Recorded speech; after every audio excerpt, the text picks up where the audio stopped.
Hey guys, Tara here from Recovering Book Hoarder, and today we are going to talk about what I read in the month of August.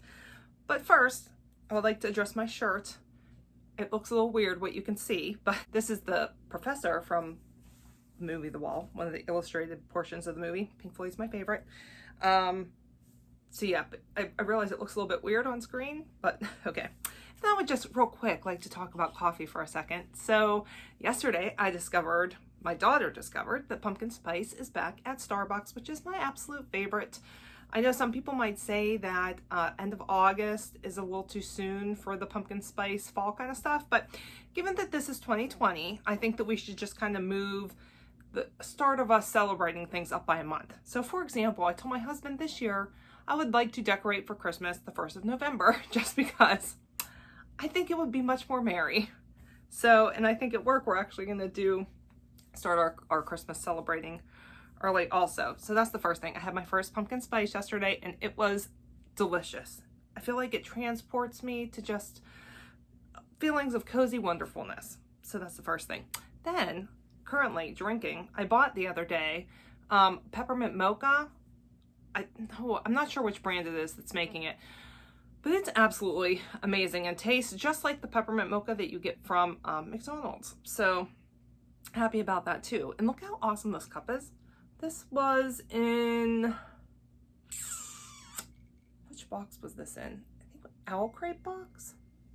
Yeah, Owl Crate exclusive. And I am in love with this one. And I also just got another one too from the LitJoy Magical Crate 7.2 that has the Hufflepuff cup in the bottom. And these are the only two mugs I've been drinking out of lately. So yeah, cheers up. Okay, so let's talk about what I read in the month of August. 14 books. Some were definitely much better than others. I'm just going to go through the order of which I read them in. So I started out the month with The Glass Hotel by Emily St. John Mandel. This was my second book by her. I had read Station 11 previously. That had been a 3-star read. I know that that's a pretty unpopular opinion on BookTube. Everyone I've seen that has read it really loved Station 11. It was just okay for me. But I wanted to give her another shot. I loved the cover of The Glass Hotel. I was actually pretty excited to read it. And then I read it and I was like, what did I just read? Not going to get into it a whole lot because I have a separate review video that I will put up in those little cards up here. That if you really wanted to know about it, you can watch. But just know that that was a 2-star read for me. I think in the review video, I had originally given it 3 stars.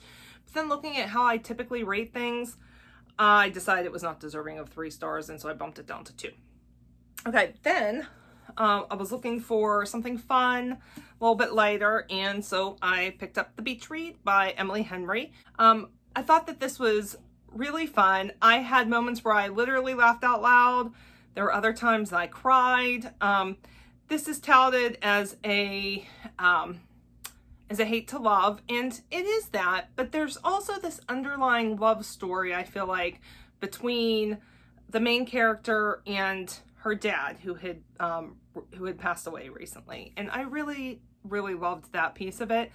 Kind of reminded me of, in Gone with the Wind, everybody always talks about, it's this epic love story between Scarlett O'Hara and Rhett Butler, and then with the Ashley triangle in there too. That's not at all how I see Gone with the Wind. I see the Gone with the Wind as a love story between Scarlett O'Hara and her Melanie Wilkes. That's, to me, the underlying love story in the romance in that. Not a typical romance like you think, but like a familial romance. I don't know. Anyway, that's how I see that. That's how I saw this. I really loved the story between her and her dad. But overall, I enjoyed this a lot. I gave it 4 stars. Like I said, she just really made me laugh out loud in sections. So, for example, like her writing. Let me just give you an example of her writing style. Could this night get any worse? The Labrador nearest to me audibly farted. Okay then, Pete said, clapping her hands together. What the hell? I slid my purse wine out and took a gulp. Maggie giggled on the couch and the Labrador rolled over and stuffed his face in between the cushions. I just love it. That's how her writing is, and I would definitely like to read more from Emily Henry. Okay, then I had Why Do Catholics Eat Fish on Friday? The Catholic Origin to Just About Everything by Michael P. Foley. This is not what I thought it was going to be. I thought that this is going to be like questions that people have about the Catholic faith and then what the origin of that particular tradition was. So for example, why do we not eat meat on Fridays? Or why do we fast for 40 days during Lent? That's what I thought it was going to be. What this book actually was is, if you have seen the movie My Big Fat Greek Wedding, how the dad in there is always like, takes a word and he says, it was originally developed by the Greeks. Let me tell you. And then he goes through this big story about how the word, every word, any item actually has Greek origins. So this is the exact same thing, but it's talking about the Catholic origins. I really didn't like it. Kind of like reading an encyclopedia almost. It was dry and ultimately ended up DNFing it. So, yeah. Peppermint. Okay. Then, a high. A definite high. The Hate U Give by Angie Thomas. Absolutely loved this book. Don't know why I put it off for so long. I did a pretty in-depth review on this, which I will put in the cards up above. 5 stars, highly recommend. Okay, then I read an audiobook, which was Never Have I Ever by Jocelyn Jackson, and it was okay. This was a mystery, yeah, let's call it a mystery. I had really high hopes for this book. It sounded intriguing. You know, there's a new woman moves into town, comes to book club one night, in like a neighborhood book club, and gets everybody drunk and starts to play the game Never Have I Ever, and then kind of goes from there. Sounded really good. It just really kind of fell flat. I mean, it was fine. It was very predictable. I had it totally figured out by like halfway through. So it was okay. It was 3 stars. There was nothing terrible about it. It was kind of interesting. Characters were okay, but nothing great. Right then, I read another wonderful book, and that was Kindred by Octavia Butler. And this was just so different and so good. So a woman on her 26th birthday suddenly disappears from her house. She's a black woman, and when she comes to, she has no idea where she's at, but there's a little boy drowning, and she ends up saving him, doing CPR, and ends up with a gun in her face, and she's transported back home. She continues to get pulled back in time, which she comes to discover is in the middle of antebellum South slavery, and it's horrific.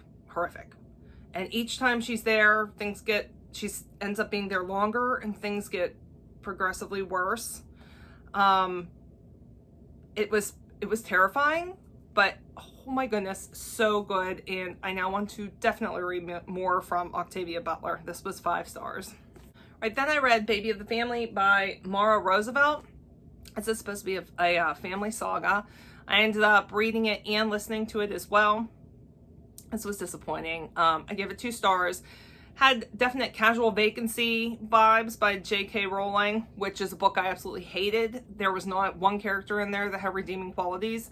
That was a 1-star read for me. This was a 2-star read. Still did not love the characters, but they weren't quite as atrocious as the Casual Vacancy characters. But the characters she read, I just didn't believe I didn't believe it. She gave really weird descriptions. The character motivations were unclear at best, and yeah, 2 stars. I wouldn't recommend it. Okay, then I read Sacred Sex by Tim Allen Gardner. This is what it sounds like. It's a Christian book. It was good. I gave it 4 stars. Right, then I read Star Wars from a Certain Point of View, 40 stories celebrating 40 years of Star Wars, and 40 different authors. These are all short stories retelling episode 4 from from Uncommon Perspectives. And this book was really, really fun. I liked it a lot. Now, with 40 different stories, of course, you're going to have a really wide range of what you liked and what you didn't. So within this book, there were 5-star reads, there were 1-star reads, averaging out, I would say, to overall 3 stars. I am super excited because I found out the same concept is coming out for episode 5, and I'm really looking forward to that because I love the episode 5 movie. So in here I can say that the stories I really loved were Beru, White Sun, Lars by Meg Cabot, Not for Nothing by Mur Lafferty, and Born in the Storm by Daniel Jose Older. And I would say my least favorite was The Clue Horn Cantina Caper by Kelly Sue DeConnick and Matt Fraction. So overall, if you are a Star Wars fan, I think you will love this. And then I read Anne of Green Gables by Ellen Montgomery. This was the book club pick for Circle of Sisters book club that I do. Huge fan of the 1985 PBS miniseries. I believe it was 85. But I had never read the book, and I really loved the book. Her descriptions are just so wonderful and really, really make me want to be at Green Gables, laying in Anne's bed, looking out her window, experiencing what she's experiencing. So this was 4 stars, very enjoyable. My only complaint is, love this version. I want all the rest of the series in this same version so it can match on my shelf. So this is the Puffin and Blooms. I can only hope that they're going to release the others. I have a feeling they're not, but fingers crossed it happens. Okay, then we had Adulting, How to Become a Grown-Up in 535 Easiest Steps by Kelly Williams Brown. I picked this out. This was humor, was the category I had picked this from, and I mean, I guess it's written kind of humorously. It made me feel good about my adulting. I didn't think I adulted very well, but from what I read in here, I know how to adult. I don't always do everything I'm supposed to, like especially stuff under the cleaning section. But it was not as humorous as I thought.